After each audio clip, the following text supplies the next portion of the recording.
Have you ever felt like your life is out of control? Almost as if it's slipping away from your grasp and you can't do anything about it? Do you feel stuck, hopeless, tired, and unmotivated? Let me remind you of something. Nobody's going to save your life. It is within your control. If you want a different life than the one you have now, then you need to act differently. Don't be mad about the results you didn't earn from the work you didn't do. We must all suffer from one of two pains, the pain of discipline or the pain of regret. I always choose to avoid regret. What about you? Do you have your core values and priorities set? We live in an era bombarded with opinions and information.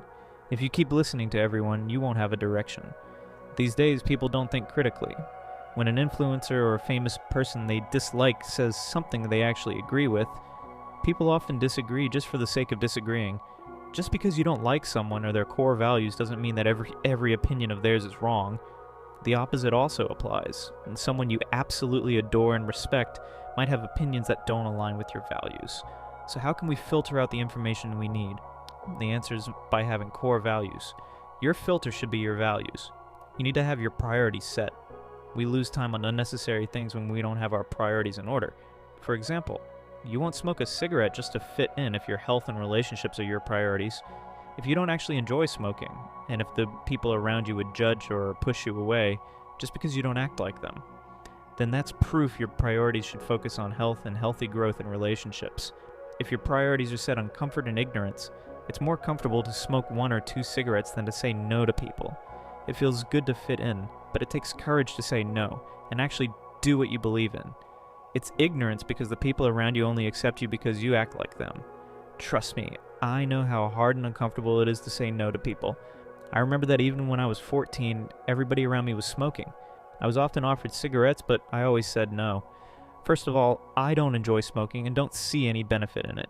Secondly, it goes against my values. My friends never judge me for that, even though most of them used to be smokers. If I reject something and someone insists, that's a sign we can't be friends. As Ray Dalio says in his book, Principles for Life and Work, think for yourself to decide what you want, what is true, and what you should do to achieve number 1 in light of number 2. Do that with humility and open-mindedness so that you consider the best thinking available to you. In the same book, Dalio also mentions that dreams, bike plus reality, that's chooses determination, oder, a formula for a successful life. People who achieve success and drive progress deeply understand the cause and effect relationships that govern reality, and have principles for using them to get what they want. The opposite is also true. Idealists who are not well grounded in reality create problems, not progress. What does a successful life look like? We all have our own deep-seated needs, so we each must decide for ourselves what success means. Some people want to change the world, while others want to live in simple harmony with it. Neither is better.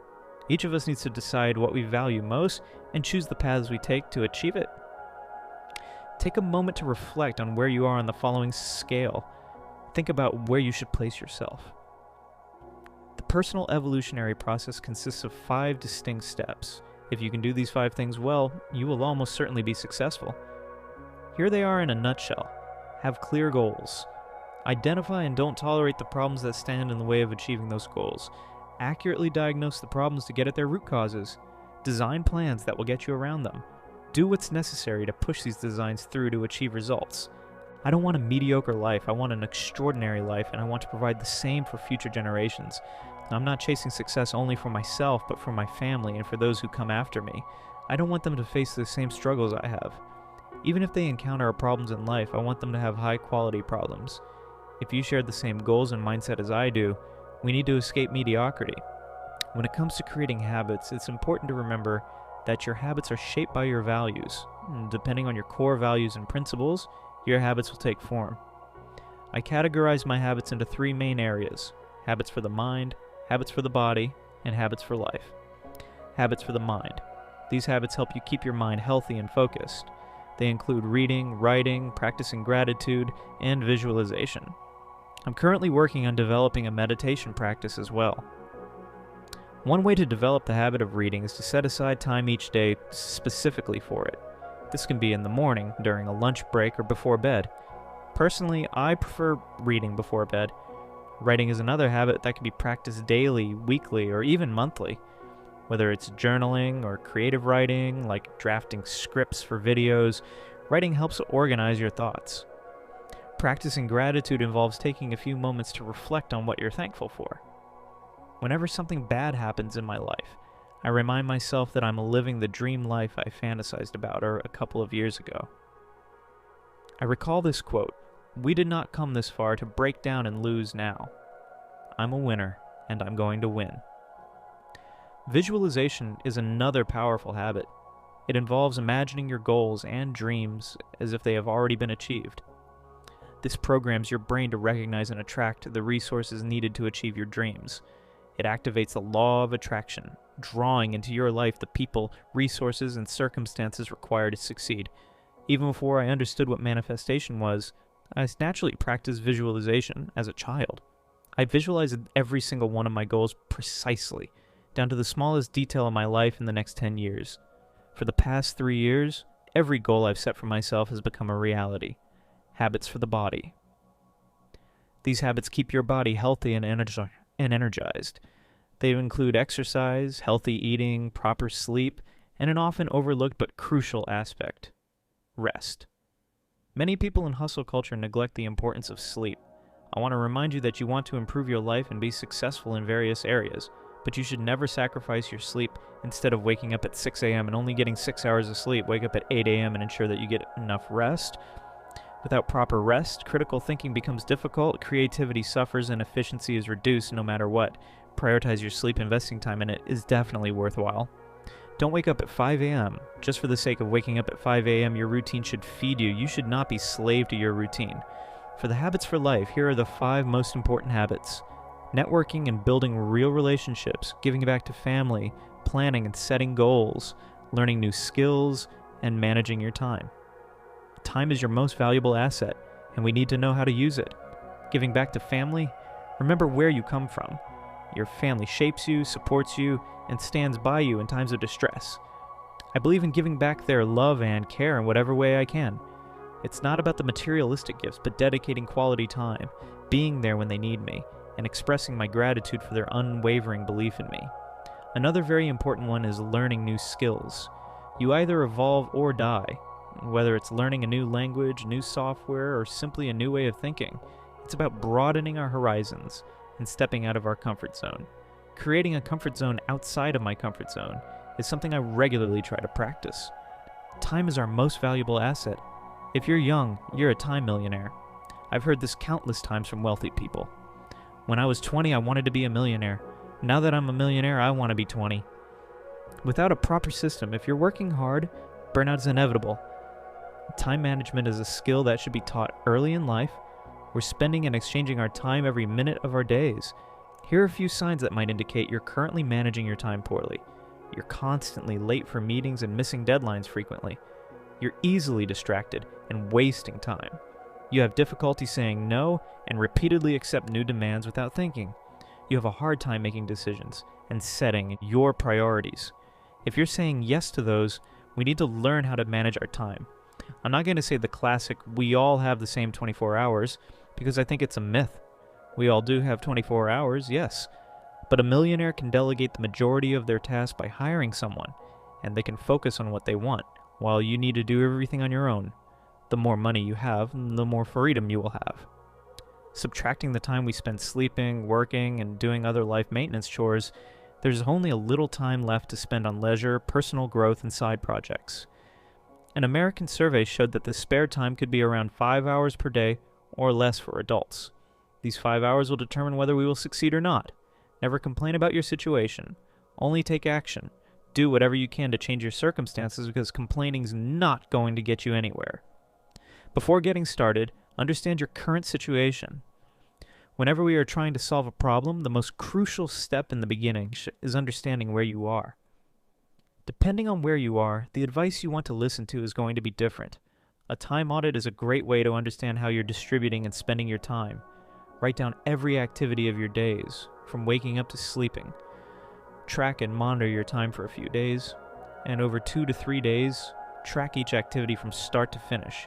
I know it might be hard, and you might be lazy, but don't be lazy. We're trying to change our lives. After reflecting on these and understanding your current situation, move on to the next step. Stop doing to-do lists and set your priorities instead. Every day, set one non-negotiable task and 2 high-priority tasks. Nothing is a priority when everything is a priority. On the contrary, focusing on our goals is way harder when we're stuck with all possibilities. Prioritizing a few things also means cutting back on others. At the end of the day, if you have completed these tasks, then it's a win. You don't need to get everything done. If you're struggling with deciding priorities, use Eisenhower's decision matrix and reflect on your core values. If something comes up during the day, you will be able to see your priorities. Although now you have your priorities set, it doesn't mean that you can spend your time mindlessly with them. Instead, you must allocate a time budget to each of them because no matter how much we don't like it, we have things that we need to get done, even though we don't enjoy them. That's called our adult life. Whether it's a daily or weekly budget, it must be specific to the point where you know how many hours you can spend on each task or activity. Let's say you're trying to reduce your extra working hours, so you set 8 hours a day to execute everything work-related. Starting the day without a guide can decrease your rates of successful time management. Planning the tasks for the day beforehand and setting a specific time to get them done makes it much more likely to execute everything without getting too distracted or giving in to procrastination. A daily plan is about strategy. It helps you avoid falling into the pits of endless shallow tasks, such as checking your messenger or email every minute, and keeps you on track to focus on meaningful activities. With your time budget ready, you will then allocate each task to the period of your day that seems most fitting. For example, you might want to schedule your workout session for early in the day or at the end of the day. There are many techniques to help you plan your day effectively, but I'm a huge enthusiast of the time blocking method. The time blocking method is a way to plan your day by assigning specific blocks of time for each task or activity. Instead of just making a to-do list, you actually schedule when you'll do each thing. For example, you might block 9 to 10 a.m. for emails, 10 a.m. to 12 p.m. for working on a project, and so on. You even block time for breaks, meals, or relaxing. It helps because you know exactly when to focus on what, and you're less likely to waste time or get distracted. Plus, it keeps you from procrastinating since everything has a set time. If something unexpected comes up, you can move things around, but at least you're working with a clear plan. To get started, list your tasks, decide what's most important, and block time for them in your calendar. You can use apps like Google Calendar, Akiflow, or even a paper planner. The key is to stick to your schedule and focus only on the task for that block. One great thing about time blocking is it forces you to prioritize and ensures you're not just busy, but productive. It's also great for creating a work-life balance since you can block time for personal stuff too. So it's basically about managing your time better by planning ahead, staying focused, and making the most out of your day. It's simple, but super effective. The time blocking method is a way to plan your day by assigning specific blocks of time for each task or activity. Instead of just making a to-do list, you actually schedule when you'll do each thing. For example, you might block 9 to 10 a.m. for emails, 10 to 12 for working on a project, and so on. You even block time for breaks, meals, or relaxing. It helps because you know exactly when to focus on what, and you're less likely to waste time or get distracted. Plus, it keeps you from procrastinating since everything has a set time. If something unexpected comes up, you can move things around, but at least you're working with a clear plan. To get started, list your tasks, decide what's most important, and block time for them in your calendar. You can use apps like Google Calendar, Akiflow, or even a paper planner. The key is to stick to your schedule and focus only on the task for that block. One great thing about time blocking is it forces you to prioritize and ensures you're not just busy, but productive. It's also great for creating work-life balance, since you can block time for personal stuff too. So, it's basically about managing your time better by planning ahead, staying focused, and making the most out of your day. It's simple, but super effective. The last step is to pick a few tools that can make the whole process much more practical. Let's talk about the to-do list. I know I said I don't like traditional to-do lists, but the problem is not with the concept itself. It's with how the traditional to-do lists don't allow you to set priorities. You just write all the tasks that are in your head, and if you're really good at prioritizing, that shouldn't be a problem. But whenever I have a pile of to-do lists, I just do whatever I feel like and end up neglecting the tasks that should be my focus. I should focus on the priority tasks, get them done, and then move on to other things. Of course, you can always start by working on low priority tasks if you feel like it. But the thing with me is, if I don't get the high priority things done, I end up procrastinating with the low priority things. And then the deadline comes, and I'm cramming and hustling. Another essential tool is a calendar or planner. It is vital for creating a realistic time budget and planning when to execute each task and activity. Much like a to-do list, a digital calendar makes creating and editing your daily plan seamless. Choose an option that supports task and event creation and sends you reminders before every activity so you don't forget. You can share your calendar's availability and create recurring time bookings. If you have access to other people's calendars, you can add meetings with them and plan together. Native integrations and IFTTT support are available for popular platforms like YouTube, Fiverr, iOS Reminders, Evernote, TikTok, Telegram, Spotify, Discord, and more. Notion is another popular tool among founders and developers, and it works best on the web, although a mobile app is also available. When you mark tasks as done on Akiflow, they will automatically sync with Notion. Last but not least, have a Kaizen mindset. Kaizen is a Japanese word for good change, and describes a continuous improvement of all corporate functions at all levels of the hierarchy. The core principle behind Kaizen is simple. You can always make or do things better, even if they seem to work well at the moment.